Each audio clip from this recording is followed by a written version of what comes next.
I gotta wait. How long I gotta wait for a press record? Go. Welcome to the share, where Miss Dreme always has a story. I'm Dreme, a black woman with many beautiful interconnecting identities. A few I will name at this moment as we get started on this podcast journey together. A Bostonian, born and raised in the inner city, Dorchester and Roxbury neighborhoods, to a teenage single mother who has my whole heart. An educator, I've been working with youth and children since my teenage years, and formally, I have been teaching almost a decade now. That's wild to think about. An entrepreneur, I am the founder of The Chair, a black and brown centered tech platform dedicated to supporting people on their hair journey, where you can design hairboards, connect to hairstylists, and share hair care tips for a more joyous experience.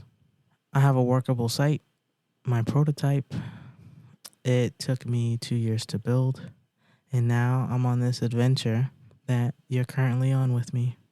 My goal for this podcast is to share stories, black stories, educator stories, entrepreneurship stories, and hair stories.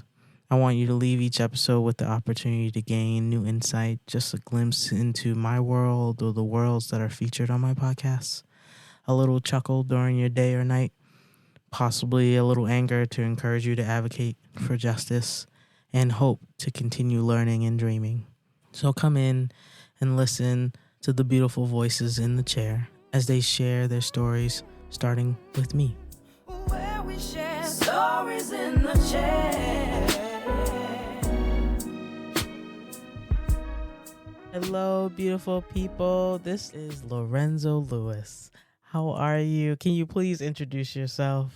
So excited. Thank you, Dreme, for bringing me on. I'm Lorenzo Lewis, founder of the Confess Project of America. I'm excited to tell more about that, but at the core, I'm a social entrepreneur that's looking to change the trajectory of mental health for Black people, and particularly people that has been marginalized and underserved in many ways, underrepresented, underinvested communities. And so I'm just excited to tell more about the work that we do. But at the core, I am someone who has lived experiences, who've been incarcerated and has been diagnosed with a mental health disorder. And so I know that people like myself have not only a story to tell, but also have solutions to bring to the forefront.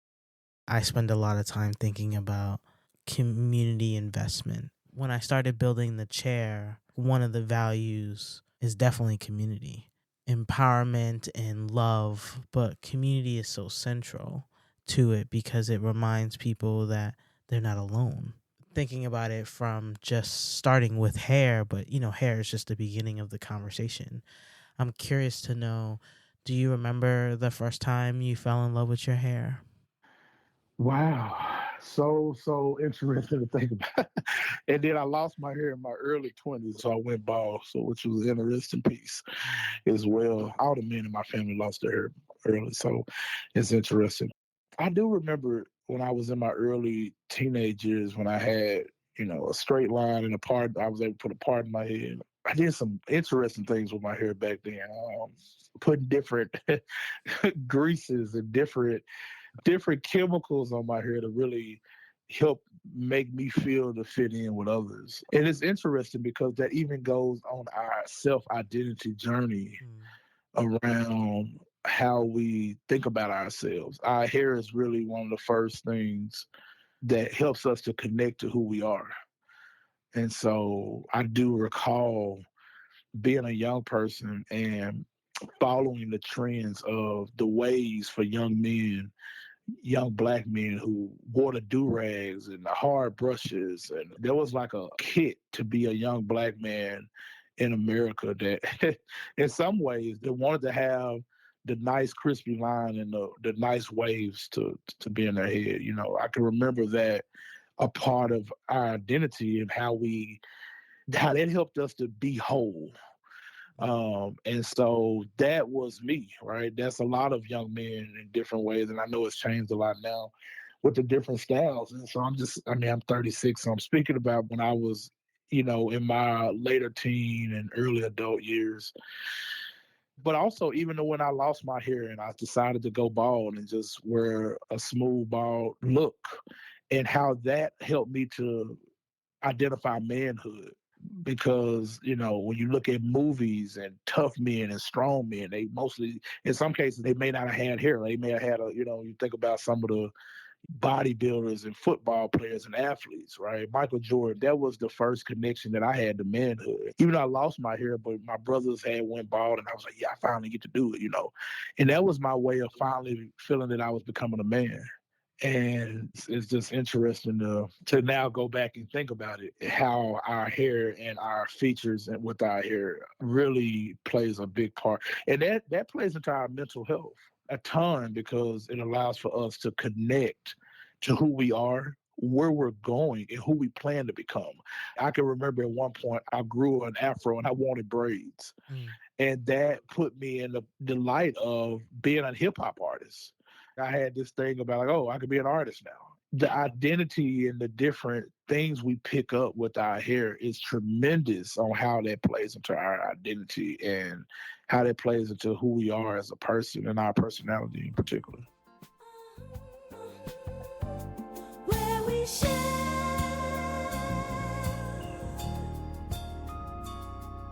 stories in the chair.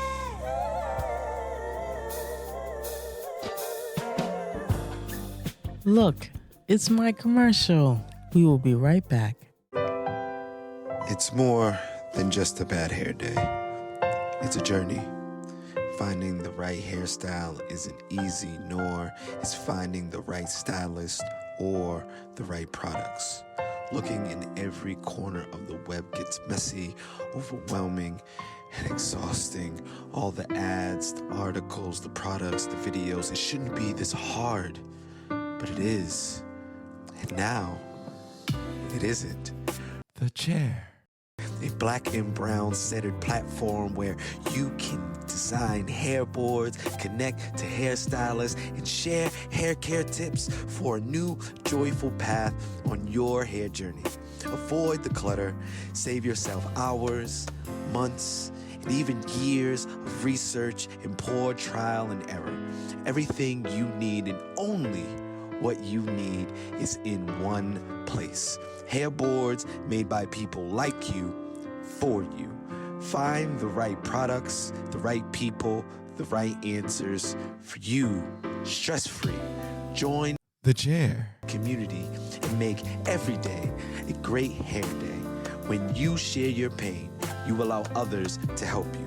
And when you share your success, you help others get theirs. Lean on the Chair. We got you. No stress, no strife. In the chair. The chair. The chair. All right. Oh, and if you're interested to learn more about my experiences as a Black woman and educator in Guangzhou, China, I wrote my first ebook titled Nowhere and Everywhere, Captured Emotions of a Beautifully Broken Love Story. It is on lulu.com. Take a read and see some beautiful photography of mine. Enjoy the rest of the show.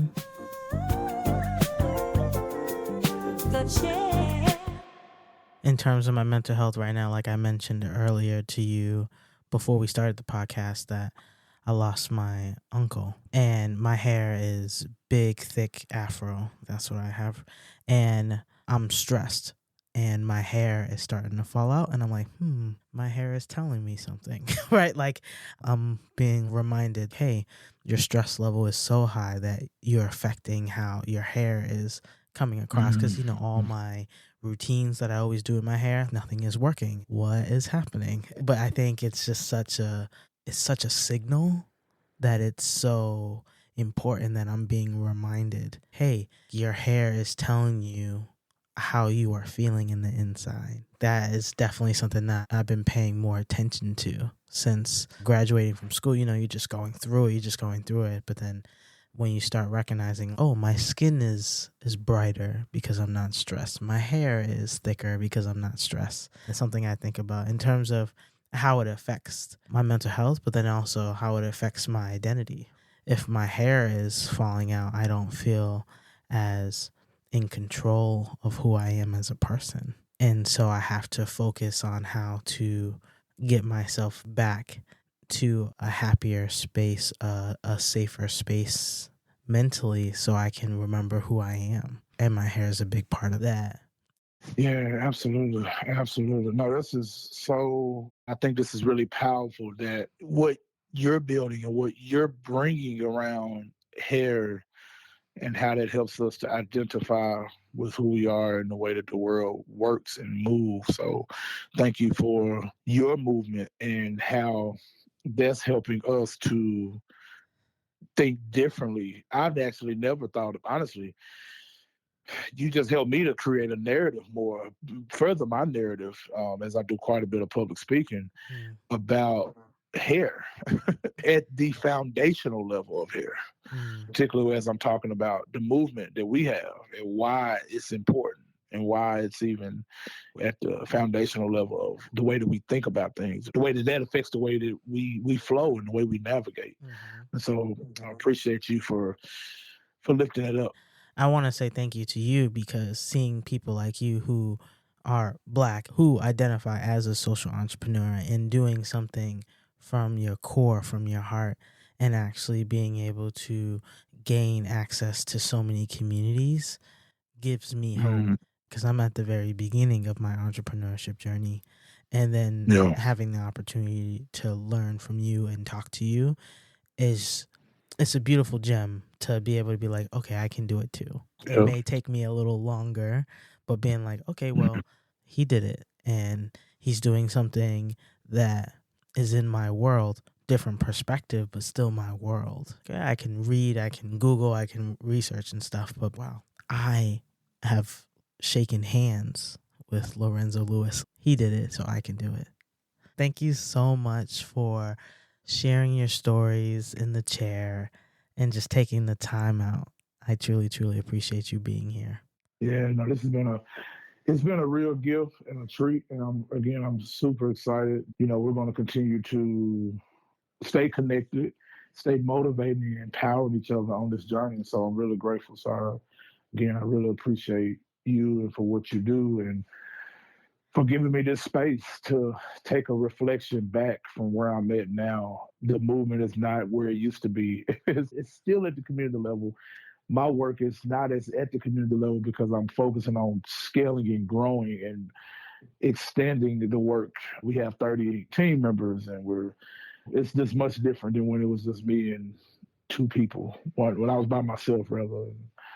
It's so different. So I thank you for bringing me back to a foundational place, why we even started doing this and why hair is even important in mental health. Because now as I go out, the little time that I have, and now as I'm able to encourage my team members and folks that's doing our barbershop talks and people that's doing our trainings, hey, this is why this is important. You know what I mean? So, and let's not miss this part of it. Welcome to the chair, where Miss Dreme always has a story. Thank you for listening to an episode of The Chair. I, of course, would love your continued support. Let me know what you think of this episode by doing all the things. Subscribe, comment, and come back next week, every week. Enjoy the rest of your beautiful day, or if you are like me, enjoy that moonlight and that one star under all your city lights. Love you. Talk to you later. The chair. How long I gotta wait for a press record? Go. We support her. Shit. Do your... Welcome to the chair, where Miss Dreme always has a story.